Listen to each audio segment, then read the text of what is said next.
It's Tuesday, May 5th, 2020. Digital Trends Live is about to start. Here are some of the topics we're covering on today's episode of the show. Tech companies have been looking toward what life will be like after the coronavirus pandemic with some interesting innovations, such as a stick-on device that can monitor your coughs. And as usual, we'll have some great guests joining us, like former American Idol contestant and one of the stars of the Netflix series West Side, Pia Toscano, talking about some new music. And Drew Prindle will once again triumphantly return for another edition of Awesome Tech You Can't Buy Yet, highlighting interesting Kickstarter campaigns like this home gym system. And we'll also have another edition of Who's Got Game, where we partner with Fullscreen to interview interesting creators, gamers, and performers, with this week's guest being David iPodKingCarter. All of that and more on today's episode of Digital Trends Live.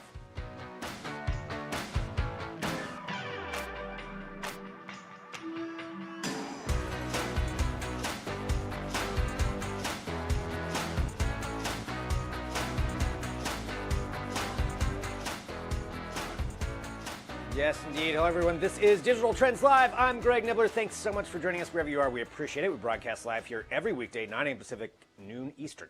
So hit that subscribe button on whatever platform you're watching on. You can join in the conversations that we get to have. Happy Cinco de Mayo. Let's start talking about some tech right now. So we like to bring you up to date with what's going on, and certainly tech companies are having some really interesting things happening with innovations as we prepare for what life might be like after this, or even right now as we try to battle the coronavirus. And this is something that's coming from Chicago. Researchers in Chicago have developed this, which is essentially a stick-on wearable device that would be able to monitor your coughs. Now, they're saying there's really not ever been anything developed quite like this. As you can see right there, it'd be something that you would wear like that. It would be cloud connected. This soft patch would be able to monitor a person's cough, your breathing patterns, your heart rate, your body temperature, among other factors. So really a very valuable, in theory, medical wearable device. It would be set up for HIPAA. So it'd be a HIPAA protected cloud system is what they're saying is how it would work, so that your data would be secure, much like a doctor's office would be. When your data goes to a doctor, that's secured, covered by HIPAA. So this would be something that they said it could be used to detect COVID-19 symptoms from home or identify sick patients before they ever step foot in a hospital.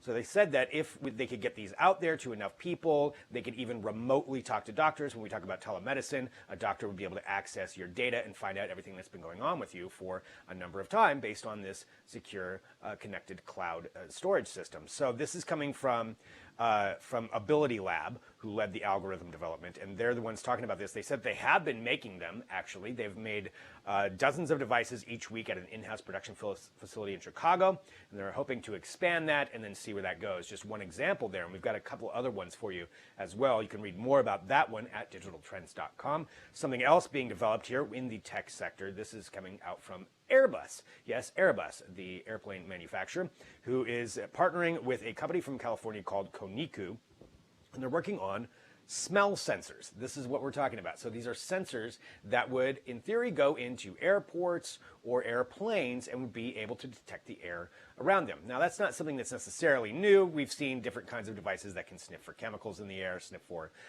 explosive devices, things like that. And this would be part of that as well. But also, now with the pandemic going on, they're developing this to also be able to sense viruses. So you can see right there, this is their example of where they think this could go. Now, that's on an airplane itself, and that would be, it's kind of like a purple jellyfish looking thing that would be up on the wall. It actually breathes the air, and then with the sensors that it has, would be able to detect what's going on. They said maybe up to within 10 seconds, and then would be able to give an emergency notification if it senses something in the air. Now, they're saying that even beyond this, this is something that they are going to be testing in airports apparently later on this year. So they'll have these up to just test in the airport, not quite on the airplane itself yet, but a start of it. And they said that eventually they'd like to see this developed to where it's something that you would even have in your house. So it would be monitoring the air in your home and detect things. They said even things like cancer, where it would be able to detect that. So certainly interesting developments when it comes to that, and we'll see where that goes. But the advancement of that would be pretty beneficial, really, in detecting a lot of things. But that's something that Airbus is working on with Koniku. And something else in New York that you are going to see implemented, that is being implemented, is UV scans or UV protection, sterilization, sanitization of the Metro Transit Center there in New York. So what they're going to be doing is actually taking some subways and buses offline in order to blast them with UV rays that they think, some UV light that they think could help clean and sterilize the transit system. Now, ridership is down 90% in New York, not surprising since everything's on lockdown. So right now they're going to be actually taking the subway service down from 1 a.m. to 5 a.m. every evening starting tomorrow. So if you're in New York, be aware of that. 1 a.m. to 5 a.m. They're shutting it down, apparently in order to do this and start hitting these cars with UV light, something that we think could actually help out with that. So again, you can read more about that at digitaltrends.com. So let's continue on here, bringing you up to date with the news before we get to our amazing guests that are going to be on the show today. Let's talk about Microsoft. Coming up on Thursday, they are going to be having an event where they're going to be finally showing some actual gameplay of the upcoming Series X console. So this is what they debuted today. That is the on-screen for the new Series X Xbox that's, again, supposed to be coming out later on this fall. It's a quick video they showcased. It is a little bit different than what they have right now, so that's what it's going to look like. But on Thursday, they're going to be talking about some of the games and actually showcasing some of the gameplay. We're going to be broadcasting it live here as well. So hit subscribe to wherever you're watching right now. Hit subscribe. We will pop right up once they go live with that gameplay. A couple of things of note that they did talk about is that they're going to be showcasing more and more of these as they go forward. They're also going to have what's called the smart delivery system, so that if you buy an Xbox One version of a game, you get the automatic upgrade to an Xbox Series X. So if when you go to buy the Series X console, you can just bring it right along with you and get the upgraded version, something like Assassin's Creed Valhalla. When that comes out, you could buy it on Xbox One, get it upgraded. So kind of a cool thing there. They also talked about that some of the games they're going to show will be the ones that support 4K resolution, the 120 frames per second. So using all of that, some ray tracing abilities. So using all that stuff that we want to see in this new beefy console, we're going to get to finally see it. So that's some of the things they've been bringing up. They also said that July will be a time that they're going to actually showcase a bunch more of the games that are going to be coming up. So a lot happening for Microsoft. It's nice to see that. It's nice to see that they're showcasing some of these things. Hey, PlayStation, maybe showcase a little bit more of what you got going on. But this is what Xbox One X or Xbox Series X is doing. So again, Thursday, you'll be able to watch that right here.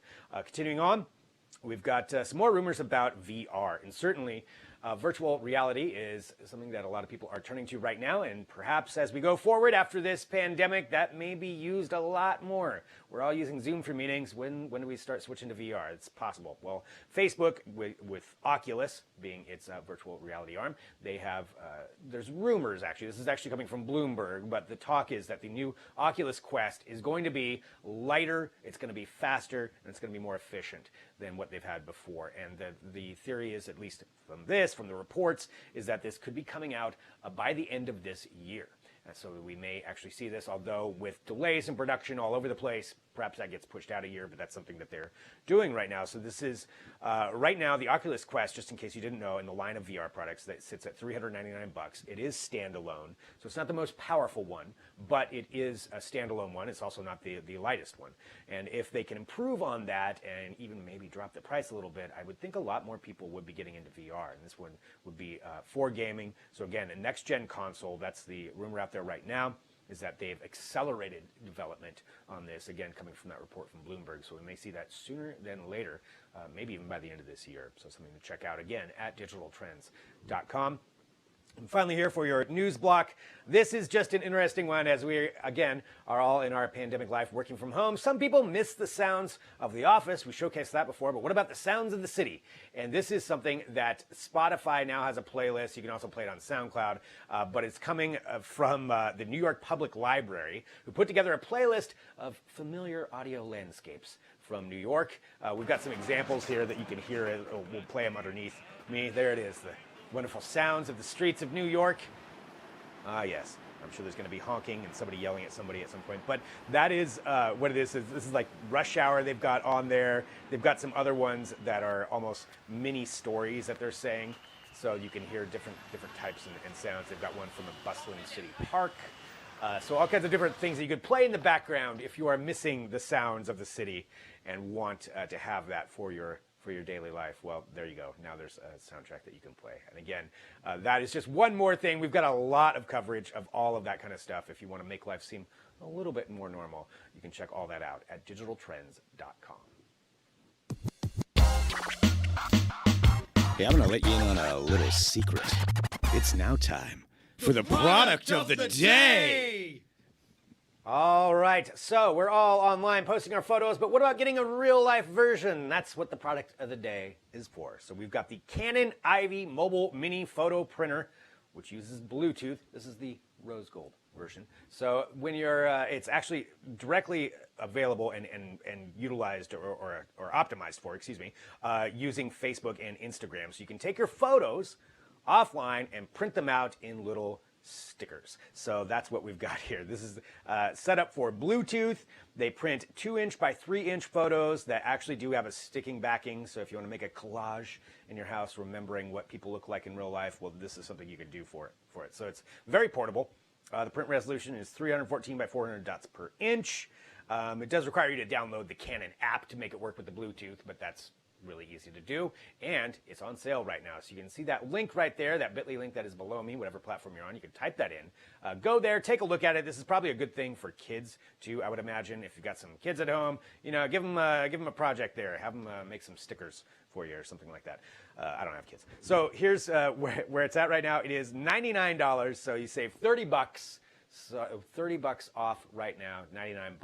Pretty cool. Again, that's the Canon Ivy Mobile Mini Photo Printer, utilizing Bluetooth. Take a look. That's our product of the day. All right, here's what's coming up next. We've got some great guests that are going to be joining us here on the show, including former American Idol contestant Pia Toscano, who's going to be here. So Pia Toscano, an incredible musician. She's going to be talking about her life in quarantine, some new music that's coming out, and all of that is coming up on whatever platform you're on. So just stick around. We'll be right back with more Digital Trends Live.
Welcome back to Digital Trends Live. I'm Greg Nibbler. Again, thank you everybody for joining us wherever you're at. We do appreciate it. You can hit that subscribe button.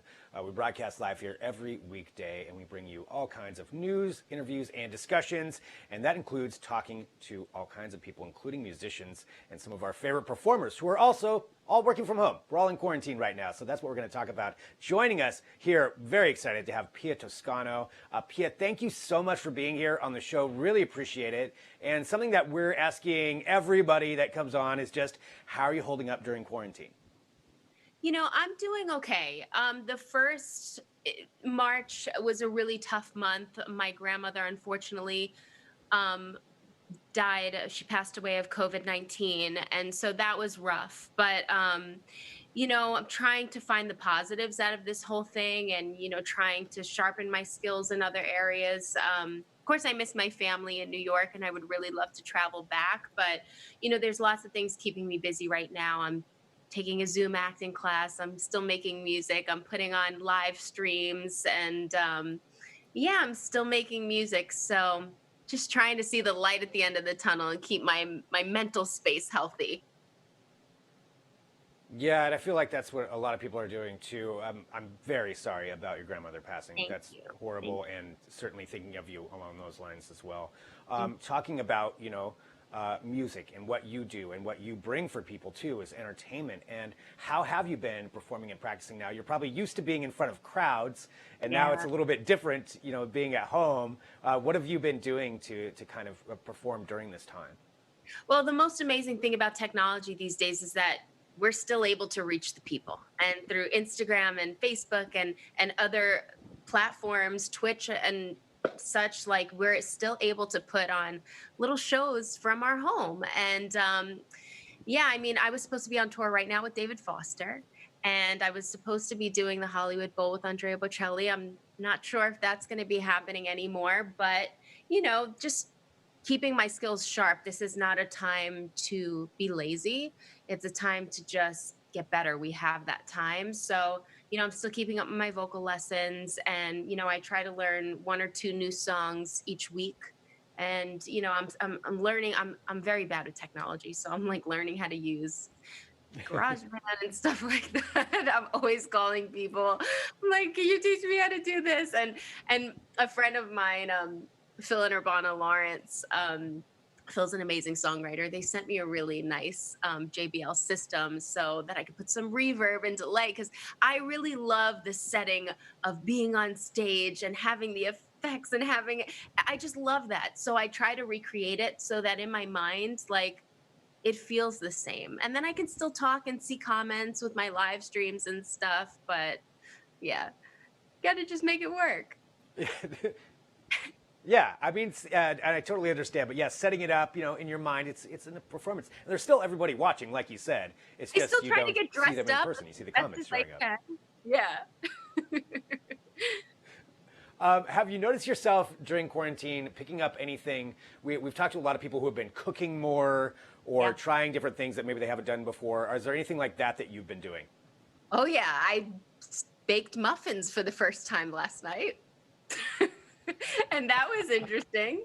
Yeah, so I'm definitely cooking more, and I'm learning how to, do my nails and all that stuff, my hair. And I bet you we're all going to come out of this thing knowing a lot more, and that we don't need certain things that we think we need. Like, I was going out to eat like almost every other day.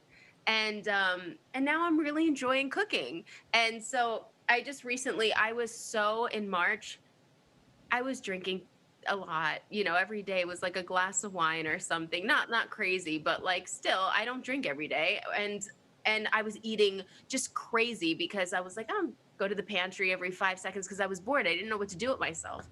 And so now I just recently started Whole30. So the muffins I made last night were like Whole30 compliant, like super healthy muffins. And so I'm really just trying to just be on a healthier, wavelength right now, mentally, physically.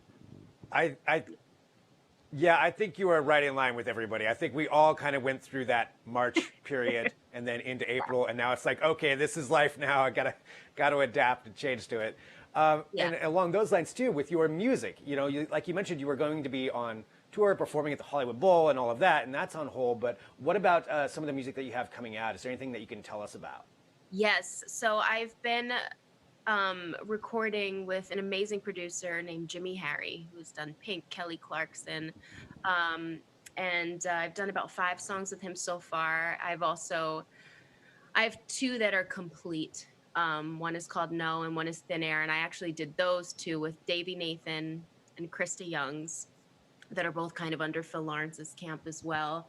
And Jimmy Harry just produced Thin Air. I have the name of the EP. I have everything. I want to share with you so bad, but I'm so scared to do that because it's like, with this whole coronavirus thing, all the plans that we had, we were going to start releasing music like in March, and everything got stalled. Funding got stalled, like all of it.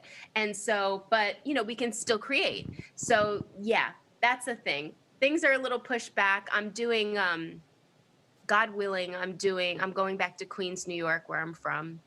And in February, doing my own concert at one of the Queens College theaters. And so hopefully I'll be able to debut some new music. And I think I'm going to be doing some stuff. I teamed up with Nick Cooper, and I think we're going to put on some live performances, like a touring thing. We're going to put on some concerts and stuff like that. So I'm teaming up with some new people that are really innovative and forward thinking. And we're just going to try to keep this touring and music thing going. Nice. Well, I mean, I think that's fantastic. And I think February, yeah, God willing, like you said, that everything will be back then. But I mean, who knows? The thing, though, that you're doing, though, is providing people with entertainment and something else to think about other than what's going on with what you're doing on Instagram and just performing in general. And I'm glad you're figuring out the tech to make it feel like that for yourself, too. That's definitely important. Yeah. And I want to let people know, too, for everybody who wants to follow you and everything that you are doing right now, where should we send them to? Where should they follow you? So everything, all of my handles are at Pia Toscano. And they can follow my journey. I know a lot of people are looking for things to watch on Netflix right now. And I actually have a docuseries called West Side. It's a music docuseries. It's about me and 8 other artists, through the whole struggle, all of that. That's out right now. It's a very hopeful show. It's for anybody that has a dream, that's fighting for their dream and trying to make things happen. It's, it is music based, but it literally pertains to everything. We all battle different demons, different struggles, different hardships, and that's all shown. It also has an amazing soundtrack that's on Spotify and iTunes. It's West Side, I believe it's called West Side, the cast. Something. West Side, if you Google West Side, you'll see, I should have probably known that. Fail on that. But yeah, I think it's West Side, the cast album. I'll find it. Yeah, it's but definitely people would be able to find it there in Spotify. Yeah, I have a few singles. Candle in a Hurricane, I believe in. Yeah.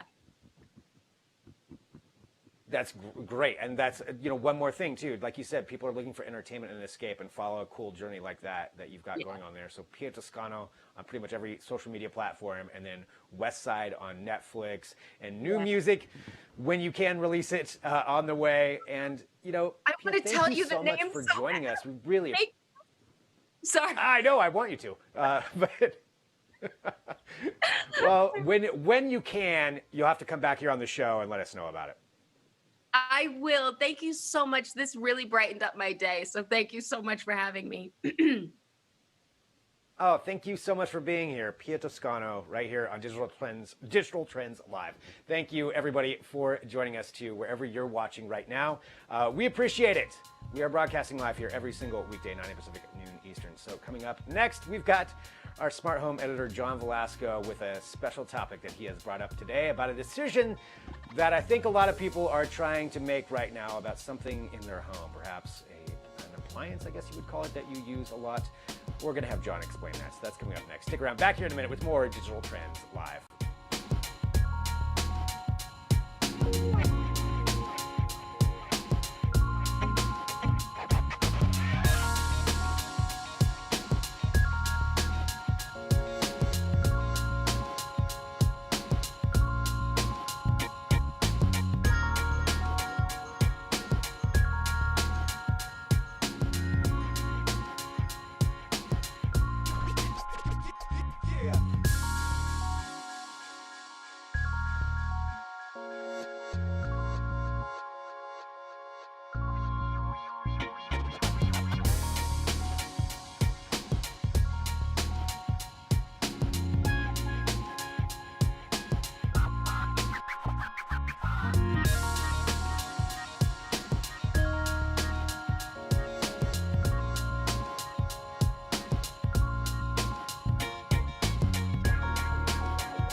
And welcome back to Digital Trends Live. I'm Greg Nibbler. Again, thanks for joining us, wherever you're at. Hit the subscribe button. I know I say it a lot, but that way you get to join us for the conversations we could have, and a conversation is going to be had right now. Probably something that may have come up in a lot of households, a decision about maybe making a switch from something you've been currently doing to something new. And to talk about this, we have our smart home editor, John Velasco, who is joining us. John, I would like you to introduce this topic to everyone and why it is that we are discussing this today. Thanks for having me, Greg. So yeah, the topic of toilet paper, we all know there's a shortage. If you try looking around for one, it's going to be tough to find. So yeah, so the option that a lot of people are looking at are bidets. And, that's exactly the thing that I looked at recently. So I want to talk about, the advantages of going with a bidet for the home, and how, in this age of toilet paper shortage, it's going to definitely help. So I'm not sure about you, Greg, but the thing is that I know I'm not a plumber. So, installing something like this is a little bit tough. But luckily, I got this bidet from this company called Amigo. And it's pretty simple to actually set up. You don't need a plumber. You don't need to have it professionally installed. You could do it yourself. So for the average person, it's going to be really easy to set up. It's not going to take that long too. For me, it took 30 minutes to install. So what you basically do is you remove your old seat, your toilet seat. You install this mount. You latch on the bidet itself, and you connect all the plugs and the hose for the water connection. And like I said, the whole process takes no more than 30 minutes, so it's pretty fast. The other thing you want, it's not too hard to install then. exactly, yeah. Like I said, you don't have to be a professional to do that. So for anyone, it's going to be really easy. But the important thing that most people want to know is how well does it work, right? That's the obvious question. And for many of us here in the U.S., it's a strange concept. Europeans have been using bidets for a long time. I remember the first time when I saw a bidet, I was at MWC in Spain, and you're at the toilet there, and you see this other contraption next to it, and I was wondering, what is this thing? But this is a new thing that might be a staple feature in the bathroom. Especially now with the pandemic going on and the shortages with toilet paper. So let me talk about the experience because it's very interesting. For most of us, it's going to be our first time. And for me, it's a very interesting experience. Obviously, the main thing is that it's cleaning you down there. But the first thing is like when you sit down. The thing about these bidets, especially these smart bidets, is that there are a lot of features in them. And when it's cold out, especially at night, there's a heated seat. So it's nice that you come to a heated seat. And there's also a night light. There's a built-in blue LED, so even in dark you'll see it, which is kind of strange when it's completely pitch black. And what's interesting is that my toilet now comes with a remote. This guy right here. So a remote that actually controls your toilet. Yeah, it's crazy. But it definitely is a strange thing because you have this remote, and when you're done doing your thing, there's this button right down here. It says "Let's go," and it's pretty funny. It's called "Let's go" because you press that button, you start hearing all the pumps moving, and getting the water, and next thing you know it, you start getting sprayed. So it does its thing, and that takes roughly around 2 minutes. The whole cleaning process. There's the nozzles underneath there that sprays, and with the remote, you have complete access to customizing the experience. I know it's nuts. So not only can you set the temperature of the water, which is nice because you don't want cold water, right? So you have the option of warm water, lukewarm water. You could also adjust the spray width, and also the location. So if you need fine adjustment, you have all that at your disposal. So that's what the remote is for. So like I said, the whole process takes about 2 minutes to complete, and then something strange happens. You have this, the water is everywhere. So next thing is the dryer kicks in. Yes, there's a dryer, Greg. There's a dryer on this thing? There's a dryer, yeah. So it starts blowing warm air, again, to dry you off, so that you could sever your toilet paper dependency. So it kicks on for I want to say at the most another 2 minutes. But for me, the biggest issue with, well, so far with this particular bidet is, yes, the drying. The cleaning's excellent. The drying portion, you're still going to use some toilet paper because you want to be dry. You don't want to have a soggy behind after using this. So you still have to use some toilet paper, but not as much. I think that maybe a second generation of bidets, maybe if they throw in a heavy duty dryer in there, something you find in a restroom, maybe that will help. But even the 2 minutes was not enough to make you dry. But it brings me to an important thing I want to talk about too, because not only is there a shortage on toilet paper right now, a bidet is a fantastic solution if you want to sever that dependency. But the more important thing is that, did you know, Greg, that to manufacture one roll of toilet paper, it takes approximately 37 gallons of water. That's nuts, I think. Wow. Yeah, 37 gallons of water to that's manufacture crazy. just one roll.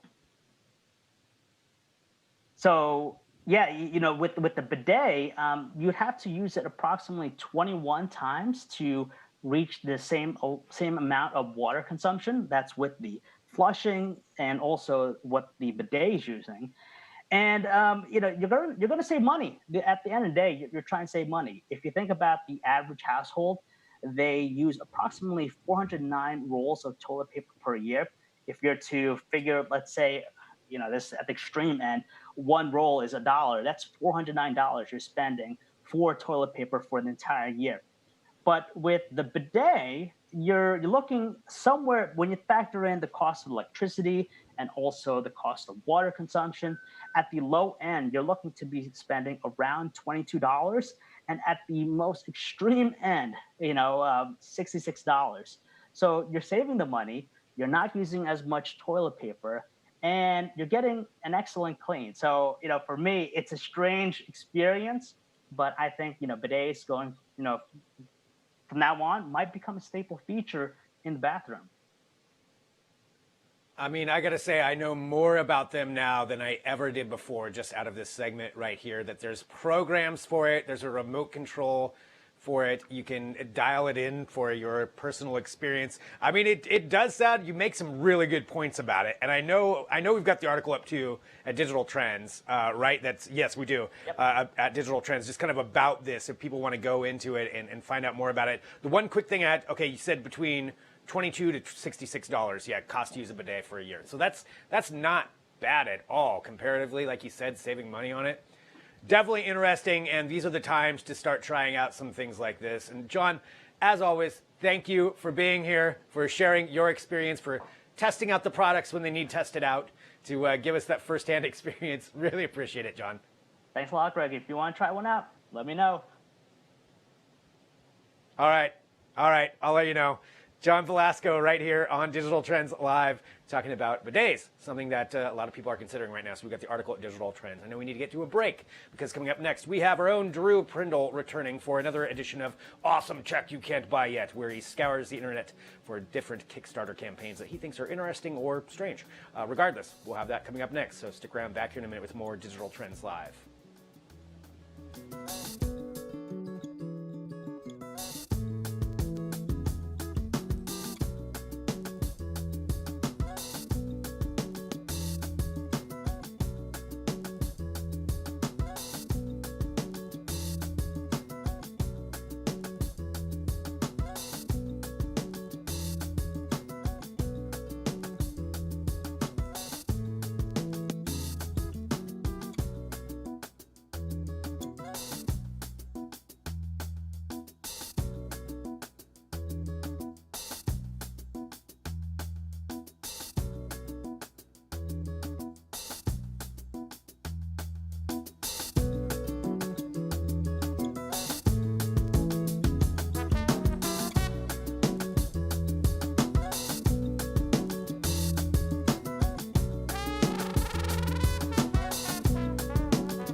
This is Digital Trends Live. I'm Greg Nibbler, and it is now time for another edition of Awesome Tech You Can't Buy Yet, where our own Drew Prindle scours the internet for the best and weirdest and coolest and sometimes strangest Kickstarter campaigns or crowdfunding campaigns that he can find online. And that is why Drew is here in the dark to deliver us what he's going to be talking about right now. It is kind of funny. You do look like you're a witness for something that we have to like alter your voice. But nonetheless, we've got some awesome tech to talk about. So, Drew, let's go to this first one here. And I don't know what this is, but I know that you are a fan. ABS versus the Blood Queen. What are we talking about here? Yeah, so I don't know if you remember this arcade game that came out a few years back. It's called Killer Queen. It was like, you probably wouldn't have noticed it if you didn't visit an arcade in the past like 5 years, but it's a 5v5 like strategic platformer game, and it was wildly popular. Like, it took over for a while. They only had it in like a couple arcades, and did this thing where it was like on tour, and it only went to certain cities and stuff. But now it's basically taken over the game, and it's in every arcade you can go to. Unfortunately, they're all closed right now. But yeah, huge hit, super, super fun game. And the studio behind that game has now come out with like this weird spin-off game. It's basically, they've taken all the same art and physics and just like platformer style, but turned it into a 2D side-scrolling platformer game with like a plot and all of this stuff. So I don't normally feature like games and movies and stuff in this awesome tech roundup, but I feel like this one is warranted just because Killer Queen was so sweet, and I'm super excited for this spin-off. Okay, that does look actually pretty fun. So $25, something that you could play at home. Because you're right, yeah, arcades are closed, so why not try something like that? So that's pretty cool. ABS versus the Blood Queen. And we've got the links too at Digital Trends. So walking through awesome tech you can't buy yet. We've got that. This next one, something else that everybody's doing at home, is trying to stay in shape and not get the COVID-19 pounds, as I've seen online. So this is it's the Oyo Nova Gym. Am I saying that right? Yes, I think so. Well, once again, I really have no idea how to pronounce it. But this is the second generation of something that came out a few years ago. It was originally designed for astronauts, because obviously, like, you know, if you're in space, you're in microgravity. Muscle atrophy is like a real thing because you don't have to fight gravity to keep yourself like upright. So they have to work out more than normal people do just to keep their muscles working. The only problem with that is it's not really practical to ship like a bunch of like weights and workout equipment up into space, because it costs like millions of dollars per pound to get something up into orbit. So they wanted to design something that was super lightweight and gave you like, you know, a ton of options for, you know, working different muscle groups. So they came up with this really clever resistance training thing that there's two cool things about it. So unlike traditional like resistance bands or whatever, this thing has like a whole pulley system and this really clever like spinning resistance band system, whatever, so that instead of providing kind of resistance that starts off little and gets bigger the more that you pull it, it's smooth. So it stays at about the same level of resistance throughout the entire motion.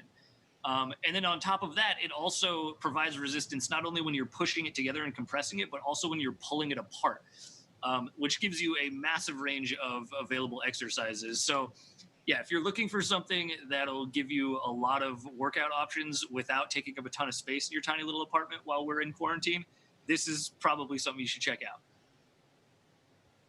Actually, I kind of love this thing. And all they really have to do is just say it's an astronaut gym, and then that would probably get me to buy it Exactly. anyway. But taking a look at, you know, it's like, all right, I'm in. Taking a look at the campaign, so it was a $30,000 goal. They have had $1.179 million pledged so far out of a $30,000 goal. Yeah, So, the original one. Yeah, they're hitting at the was, right time with that one. The original one that they put out on Kickstarter as well, and it was the second most highly funded like workout equipment campaign on Kickstarter ever. It also got millions of dollars, so they had a pretty good network that they could tap into. Like, hey, we're back with version 2.0. Who's interested? And of course, a ton of people were. Yeah, so check that one out there at digitaltrends.com as well. And then we've got something else here. I'm taking a look.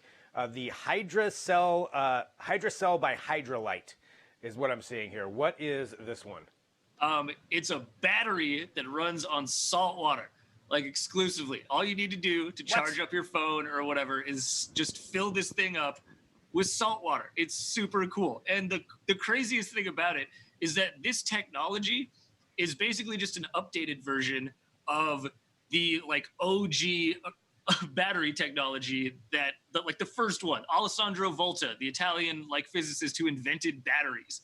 The first battery that he made, called the voltaic pile, was basically just a stack of copper and zinc discs with briny, like salty electrolytes in between each one of them, and that creates like an electrical charge.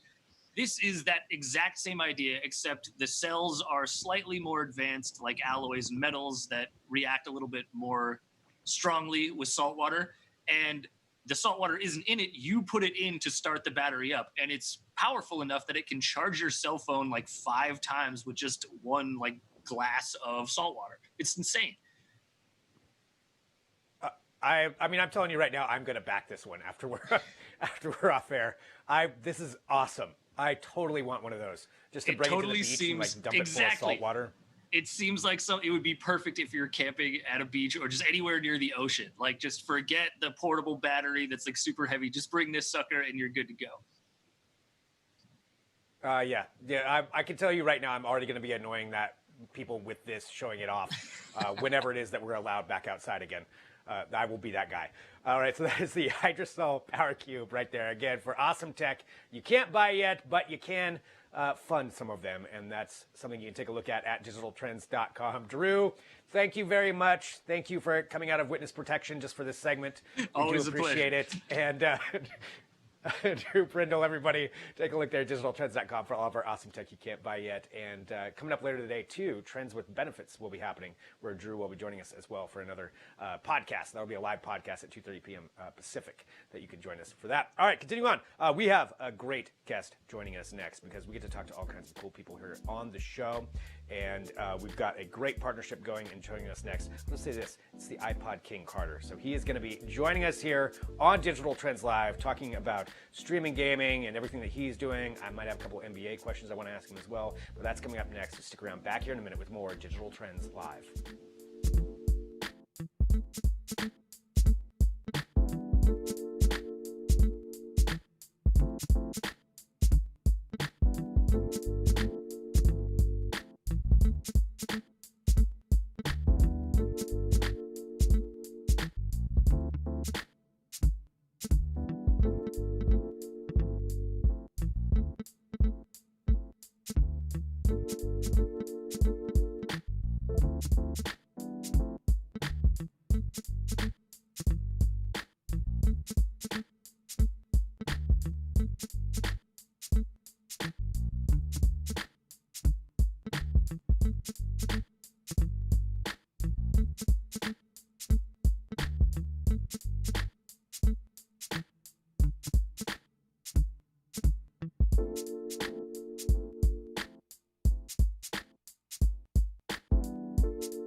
I'm Greg Nibbler. This is Digital Trends Live. Again, Who's Got Game with our partnership with Full Screen, where we get to talk to amazing creators, gamers, developers, people who are doing amazing things, and that is what we're doing right now. Joining us, we have David iPodKingCarter joining us right now.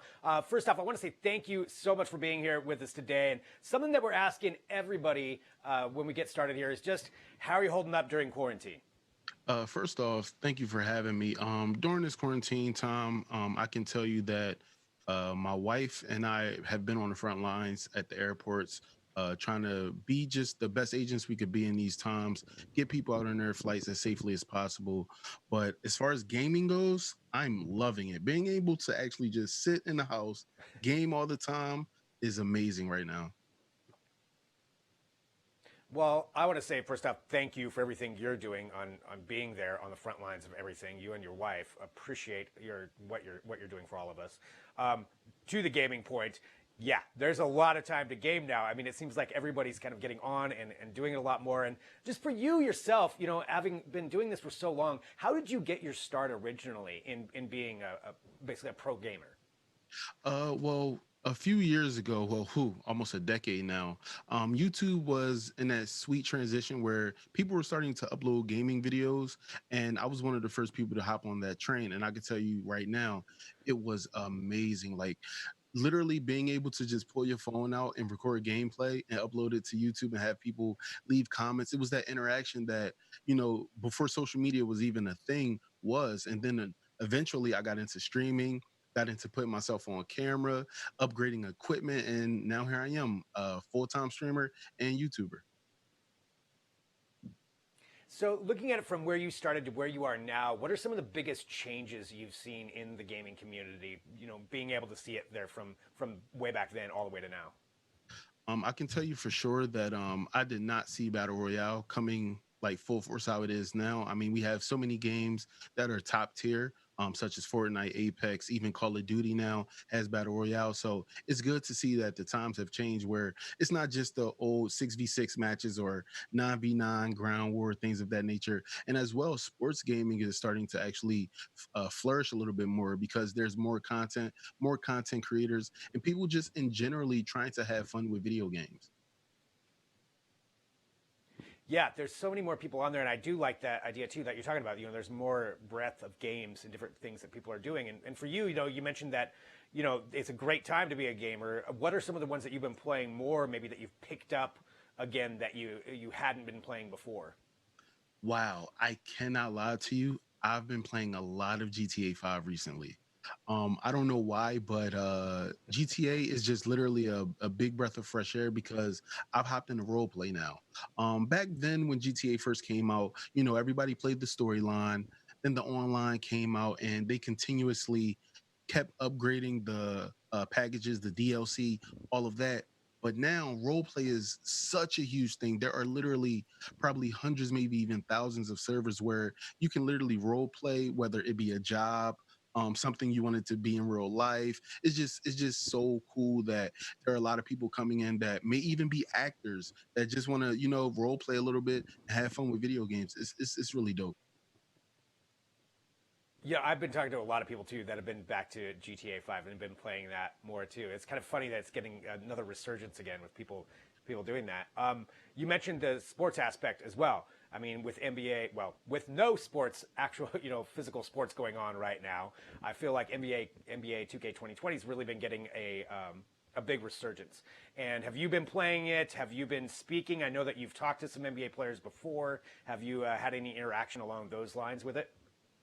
Actually, I did a few charity streams recently because, of course, because of COVID-19, there's a lot of different foundations out there, and thank you to all of them that have been trying to help on the front lines with this issue.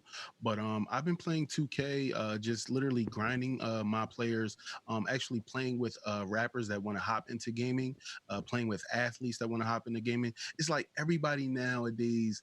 I'm just so happy to see people finally say that they're gamers. There has always been that if you're not a gamer or if you're not a geek like me, you don't want to tell the world that you do this. But it's so, so good to see people say, hey, I play video games and I love it. So I've been playing with a lot of athletes, a lot of rappers, and soon, hopefully, some actors and actresses. Are any of them up to your level? I can tell you right now, there are a few athletes that are really, really good. I can tell you that Patrick Beverly is really nice on the sticks. Paul George is really good. Nate Robinson on Xbox, he thinks he's good, but he could do better. Nice. Uh, so you've been playing with all of those guys, and again, it's fascinating seeing everybody coming online with that and everybody playing right now. Something else I wanted to ask you about too is just being a creator on multiple platforms, because it seems like there's so many different companies and organizations that want to get into gaming. What has that been like for you, that experience, being on Facebook, on YouTube? Are there benefits and detractions from each one? To be honest, I've been with Facebook Gaming for 2 years. They launched their major gaming platform 2 years ago, and I've been along for the ride. You know what I mean? Facebook treats everyone like family, and I'm happy to be over here. There are many other companies out there that try to hop onto the streaming wave, whether it be sign big creators, give them the amazing contract that any NBA player would get, things like that. You know, you've heard the stories about Ninja and everything like that. So it's really been dope on Facebook. As far as YouTube goes, you know, as a creator, we always worry about the algorithm. That's like the standard. If you don't worry about the algorithm on YouTube, you're not a creator. So as far as that goes, I just put up content, put up the things that I like, put up the things that me and my friends love to do. And we love to laugh when it comes to our gameplays. We don't like to just, you know what I mean, try to win all the time. We try to make people laugh. So that's like the best thing about me as far as being a gamer. I love to laugh. That's awesome. Well, you mentioned, I do have to ask now, going back to the NBA player question, calling out Nate Robinson there. Is there any NBA player in particular that you haven't played yet that you'd like to challenge? Hmm. Honestly, you know what? I'm gonna dig up a old challenge. I did a commercial with Kevin Durant for NBA 2K15, and I believe he gave me his Xbox gamer tag. I ended up losing the message because we were switching phones back then. I would love to play Kevin Durant in 2K for sure. All right, there it is. Kevin Durant. The challenge has been issued by iPod King right now. Well, David, I want to say thank you very much for joining us too, and just talking about everything that you're doing and coming up. What do you have on the horizon that people can join in on? For sure, I stream daily on Facebook Gaming. Of course, my name is iPodKingCarter on there, as well as I do upload YouTube videos. So if you guys are into tutorials, role play, just generally wanting to laugh and watch friends play games, definitely subscribe and follow on all platforms. There it is, iPodKingCarter.com too. You can go to the website right there. And, thank you for just everything, for being there on the front lines and helping people out in that aspect, but also providing entertainment and some fun and some, like you said, some sometimes lighthearted things to enjoy when we're dealing with all this. Really appreciate you being here on Digital Trends Live with us. No, thank you guys for having me. Appreciate it. And y'all be safe out there as well. You too. All right, there we go right now. iPod King Carter right here on Digital Trends Live. That was awesome. So you can check out all of his stuff right there, iPodKingCarter.com. Go there and take a look. And I want to thank everybody for joining us here on Digital Trends Live too. Every day we've got something different going on. We've got amazing guests that join us tomorrow. I know we're going to have Luke Larson on talking about computing. What else do we have? Well, that's what you have to tune in for. So that's why I want you to hit that subscribe button on whatever platform you're on. And that way you can join us every single day. It's always a lot of fun. We hope that we provide some entertainment, some news, some information, and some great interviews that we get to have here on the show. So thank you to everybody for joining us for that. And again, I'm Greg Nibbler, and I'll see you right back here tomorrow with another edition of Digital Trends Live.